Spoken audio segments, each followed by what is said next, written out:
మెదక్ జిల్లా కుల్చార మండలంలోని కొంగోడు గ్రామానికి చెందిన కౌలు రైతు శ్రీశైలం జానకిపల్లి చివరిలోని పెద్దమ్మ గుడి వద్ద సుమారు 8 ఎకరాల కౌలుకు తీసుకున్నాడు. ఆ పొలానికి బోర్లు ఉండగా విద్యుత్ అధికారులు వరి తూకం నీరు పారకుండా విద్యుత్ వైర్లు కట్ చేయడం జరిగింది. ఈ విషయాన్ని కౌలు రైతు శ్రీశైలం మీడియాతో మొరపెట్టుకోవడం జరిగింది. తనకు విద్యుత్ అధికారుల నుంచి ఎలాంటి అన్యాయం జరగకుండా వ్యవసాయం చేసుకునేలా తన వంతు సాయం చేయాలని ఈ సందర్భంగా విద్యుత్ అధికారులను కోరడం జరిగింది.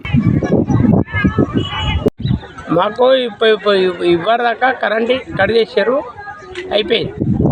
ఇవి 15 రోజులు అవుతుంది ఫోన్ చేయబట్టి. ఇప్పుడు కూడా ఫోన్ చేసిన అంతా దినం అనుకుంటే దినం రోజు గడుపుతున్నారు.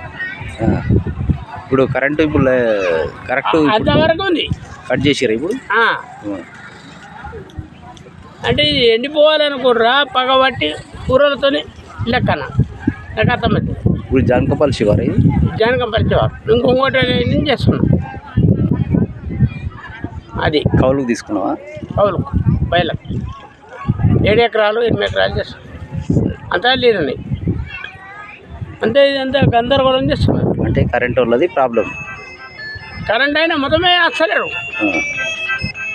లైన్ మెయిన్ వాళ్ళు లైన్ మ్యాన్ ఎవరో నాకు తెలియదు. నేను ఫోన్ చేస్తే ఇప్పుడు ఏమంటున్నానంటే ఇంకొంచెం బతిలాడిపిస్తాను.